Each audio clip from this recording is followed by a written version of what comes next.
बिस्मिल्लाहिर्रहमानिर्रहीम। Dear students, आज हम यूनिट नंबर 5 में डी मॉर्गन लॉज इसको डिस्कस करेंगे और देन इससे रिलेटेड एक क्वेश्चन है उसको सॉल्व करेंगे। तो चलते हैं कि सबसे पहले डी मॉर्गन लॉज किसे कहते हैं। If you is a universal set.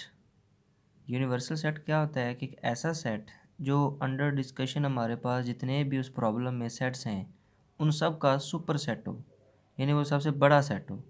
If U is a universal set and A, B are its two subsets, A और B सेट U के सबसेट हैं, then according to De Morgan laws, ये दो De Morgan laws हैं बेटा।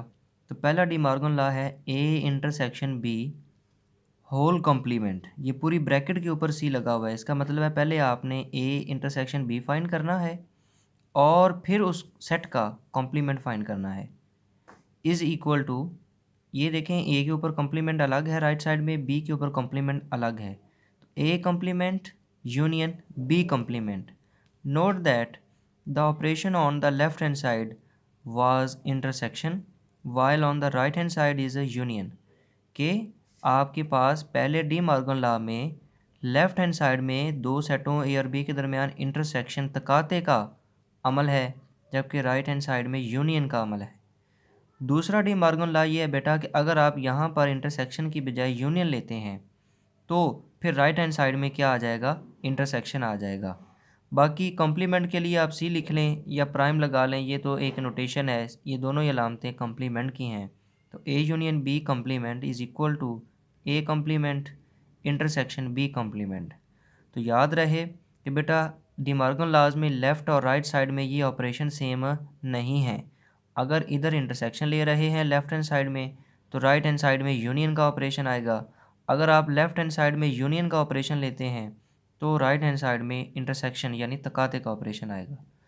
तो उर्दू वाले इसको ज़रा रीड आउट कर लें कि अगर यू एक यूनिवर्सल सेट हो और सेट ए और बी कोई से दो इसके तहती सेट हों तो डी मॉर्गन के कवानीन ये दोनों हैं। तो इन दोनों को हम डी मॉर्गन लॉज कहते हैं। आइए चलते हैं स्मार्ट सिलेबस एक्सरसाइज 5.3 में। आपका क्वेश्चन नंबर 1 का पार्ट नंबर 3 है, इसको सॉल्व करते हैं। आपको तीन सेट दिए हैं बेटा, यू जिसमें एलिमेंट्स हैं 1 2 3 से लेकर 10 तक। फिर सेट ए इसका सबसेट है जिसमें एलिमेंट्स हैं 1 3 5 7 9 और सेट बी में एलिमेंट्स हैं 1 4 7 और 10। तो हमने साबित क्या करना है, देन प्रूव दैट। अब उसने ए का डी मॉर्गन लॉ प्रूव करने को कहा है, वो है A union B whole complement is equal to A complement intersection B complement. चलते हैं इसके सोल्यूशन की तरफ। तो आप जानते हैं कि सबसे पहले सोल्यूशन में आप गिवन डाटा लिखते हैं जो आपको क्वेश्चन की स्टेटमेंट में गिवन होता है। तो यहाँ पर आपको गिवन है तीन सेट यू ए और बी। तो इन तीनों के एलिमेंट्स आपने लिस्ट कर देने हैं, लिखने हैं, यू सेट फिर ए और फिर बी। देन आप लिखेंगे we have to prove that कि हमने इस क्वेश्चन में साबित क्या करना है कि A union B complement is equal to A complement intersection B complement. अब आपने बेटा इसको सॉल्व करने के लिए लेफ़्ट हैंड साइड चूज़ करनी है। तो left hand side is equal to A union B whole complement. अब आप जानते हैं किसी भी सेट का जिसका कॉम्प्लीमेंट फाइंड करना हो उस सेट को यू में से माइनस किया जाता है। तो अब हमने कॉम्प्लीमेंट फाइंड किसका करना है, ए यूनियन बी का। इसका मतलब होगा हम यू में से माइनस क्या करेंगे, ए यूनियन बी। तो अब यू को फ़िलहाल एज इट इज़ छोड़ें क्योंकि हमने सबसे पहले ब्रैकेट को सॉल्व करना है। तो ब्रैकेट में सेट ए और बी का आपस में यूनियन आप सबसे पहले फाइंड करेंगे, देन उसको यू में से माइनस करेंगे। तो U minus as it is. इसके बाद सेट ए के एलिमेंट्स हैं 1 3 5 7 9, उनको आपने लिखना है, फिर यूनियन की अलामत लिखनी है। सेट बी के एलिमेंट्स 1 4 7 10, इनको आपने लिखना है। तो अब यू के एलिमेंट्स भी मैंने अगले स्टेप में लिख दिए हैं 1 2 3 4 से लेकर 10 तक, माइनस की अलामत ये एज इट इज़। अब आप इन दोनों सेटों का यूनियन लेंगे और यूनियन लेना आप प्रीवियस लेक्चर्स में सीख चुके हैं बेटा कि दो सेटों का यूनियन हम कैसे फाइंड करते हैं कि वो एक ऐसा सेट होता है कि जो दोनों सेटों के तमाम एलिमेंट्स पे मुश्तमिल होता है, यानी उसमें एक सेट के भी एलिमेंट होंगे और इस सेट के भी एलिमेंट मौजूद होंगे। तो हम इनको एक तरतीब से 1 3, फिर इधर से 4, फिर इधर से 5 7 दोनों में है, लेकिन लिखना आपने एक दफ़ा ही है क्योंकि सेटों में रेपिटेशन नहीं होती। इसके बाद इस सेट में एलिमेंट 9 है और इधर से 10 आ गए। अब आप देख सकते हैं ये एक ऐसा सेट है जिसके अंदर सेट ए के भी एलिमेंट्स मौजूद हैं और सेट बी के एलिमेंट्स भी मौजूद हैं। 1 3 5 7 9। यहाँ पे आप देख सकते हैं 1 3 5 7 ये 9 आपको मिल रहे हैं। इसी तरह सेट बी के 4 एलिमेंट हैं 1 4 7 10, 1 4 7 एंड 10। तो ये आपको इस ए यूनियन बी में नज़र आएंगे। अब आप यू में से माइनस करेंगे सेट को, तो यू के वो एलिमेंट्स आप लिखेंगे जो सेट ए यूनियन बी में मौजूद ना हों। तो यू का एलिमेंट 1 देखें, 1 इधर मौजूद है तो हम इसको यहाँ पे नहीं लिखेंगे। फिर सेट यू में एलिमेंट है 2 जो कि इधर मौजूद नहीं है, लिहाजा इसको अब यहाँ पे लिखेंगे। फिर 3 इधर मौजूद है, 4 भी है, 5 भी है। 3 4 5 सेट यू के एलिमेंट्स तीनों इस सेट में आपको मिल रहे हैं, तो लिहाजा उनको हम यहाँ पे नहीं लिखेंगे। फिर यू का एलिमेंट 6 आएगा जो कि इधर नहीं है, तो लिहाजा वो यहाँ पे लिखा। इसी तरह 8 वो इधर नहीं है तो वो लिख लिया। बाकी 7 9 और 10 चूँकि इधर मौजूद हैं इसलिए उनको हम यहाँ पे नहीं लिखेंगे। इस तरह से ये आपकी left hand side completely solve हो गई है। इसको आपने 1 का नाम दे दिया। इसके बाद आपने राइट हैंड साइड सॉल्व करनी है और वो उसमें देखें तो ए और बी के सेपरेट कॉम्प्लीमेंट है। तो सबसे पहले हम ए कॉम्प्लीमेंट फाइंड करते हैं, जिसको कैसे हम लिखेंगे यू माइनस ए।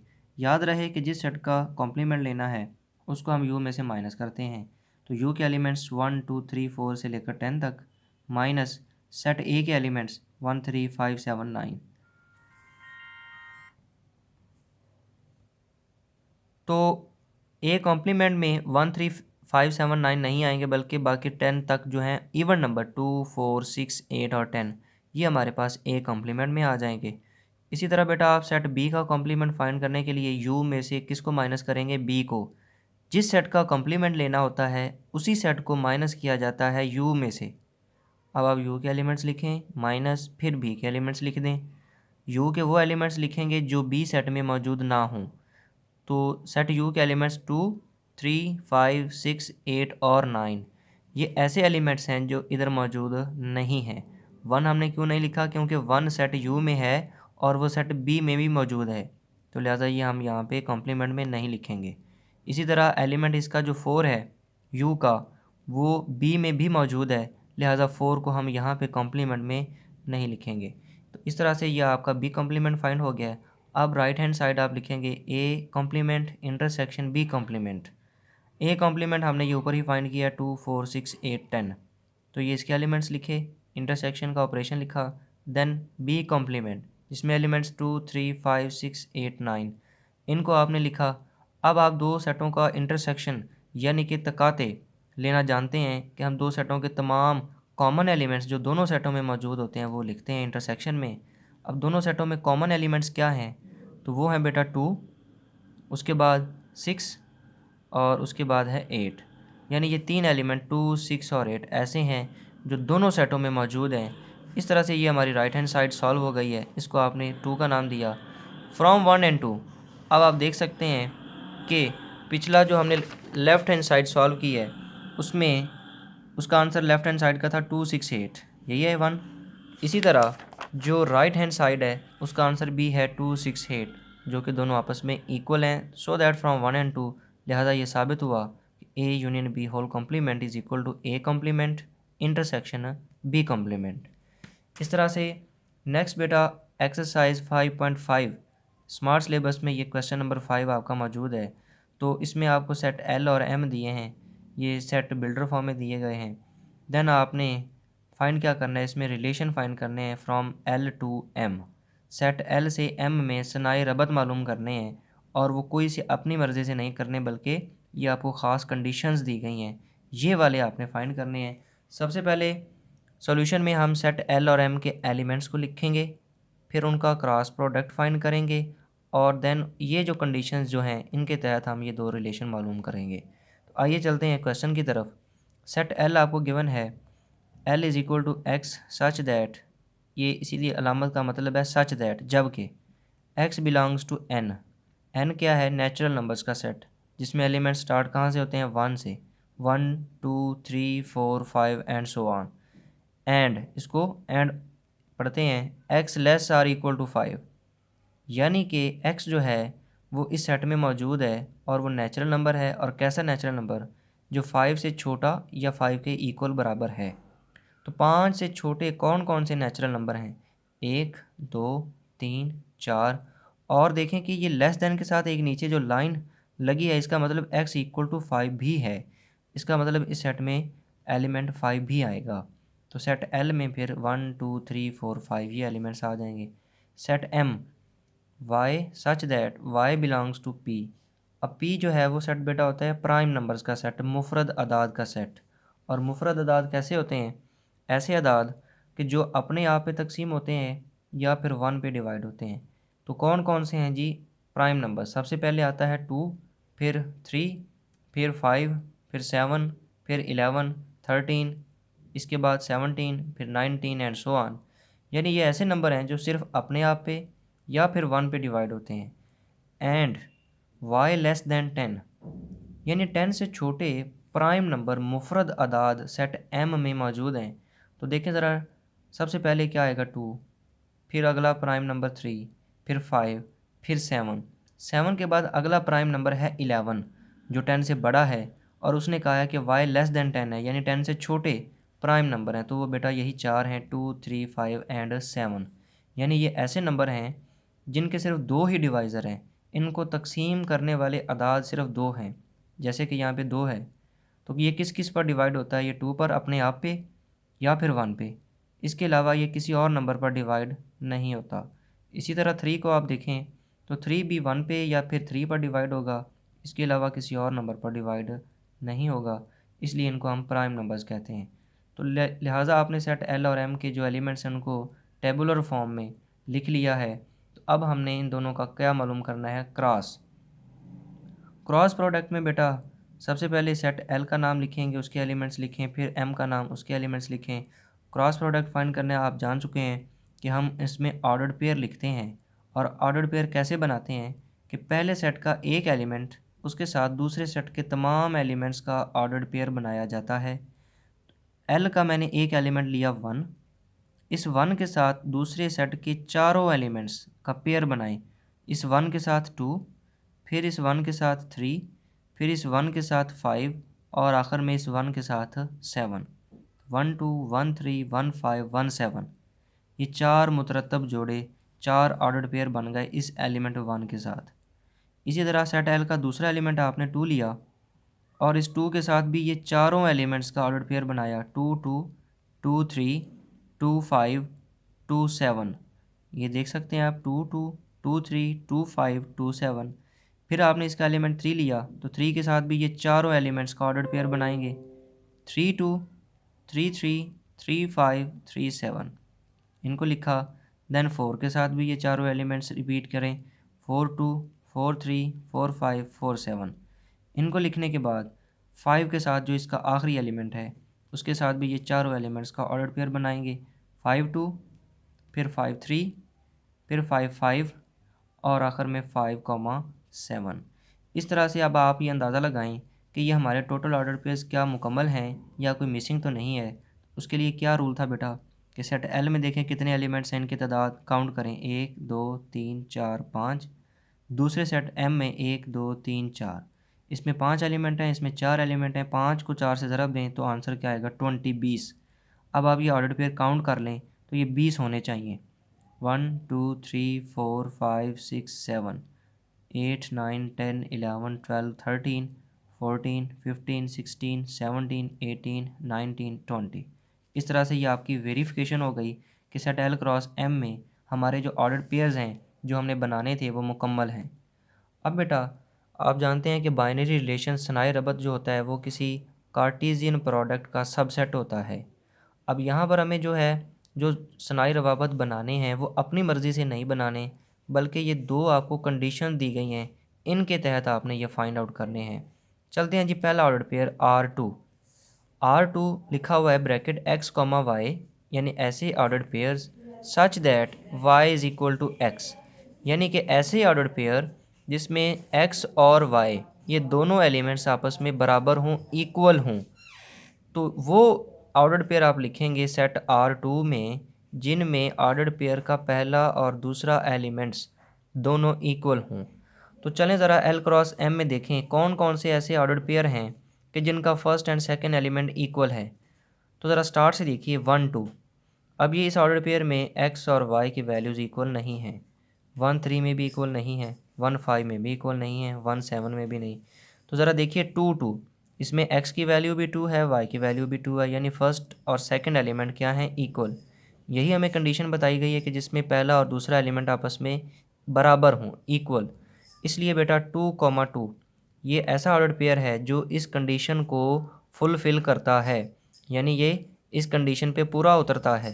तो लिहाजा इस R2 यानी कि जो x, y such that y is equal to X, यह रिलेशन हमने मालूम करना है। इस कंडीशन, इस शर्त पे पूरा उतरने वाला एक ऑर्डर्ड पेयर हमें मिला 2 2।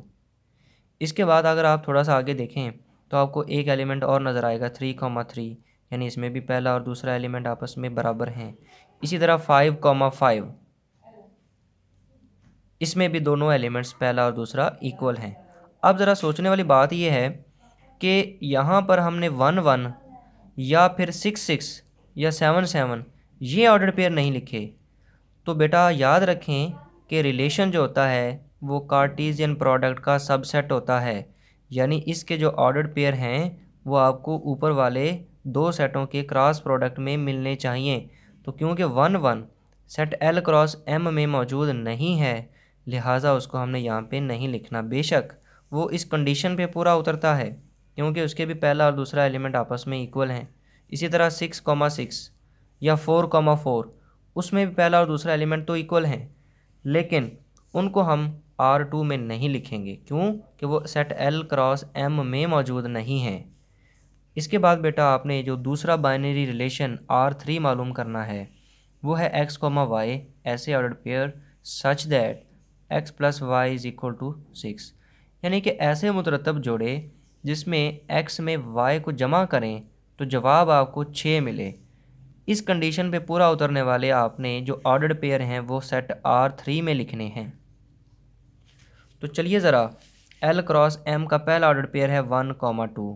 अब आप इनके एलिमेंट्स को जमा करें, 2 + 1 3, हमें क्या चाहिए 6। तो लिहाजा ये इस कंडीशन पे पूरा नहीं उतरेगा, इसको हम यहाँ पे नहीं लिखेंगे। इसी तरह 1 3, इनको भी आप ऐड करें तो आंसर 6 नहीं मिलता, तो इसको भी आप नहीं लिखेंगे। इसके बाद है 1 5, अब आप इसके दो जो एलिमेंट्स हैं इनको जमा करें, 1 + 5 6। तो लिहाजा 1 5 ये ऐसा ऑर्डर्ड पेयर, ऐसा मुतरतब जोड़ा है जो इस शर्त पे, इस कंडीशन पे पूरा उतरता है, लिहाजा हम इसको यहाँ पे R3 सेट में लिखेंगे। इसी तरह नेक्स्ट जो इस कंडीशन पे पूरा उतरेगा वो है एलिमेंट 3 3, यानी कि इसमें भी आप जमा करें तो 3 × 3 6 आपको जवाब मिलेगा। इसी तरह 4 2, तो इनके भी एलिमेंट्स को ऐड करने से आपका आंसर 6 मिलेगा। लिहाजा इस R3, इस जो है बाइनरी रिलेशन में ये 3 ऑर्डर्ड पेयर्स आपके आएंगे। इस तरह से बेटा आपका आज का लेक्चर ये मुकम्मल हुआ, जिसमें हमने दो सेटों के क्रॉस प्रोडक्ट से कुछ ख़ास कंडीशंस के तहत जो दिए गए होंगे बाइनरी रिलेशन, उनको लिखना सीखा।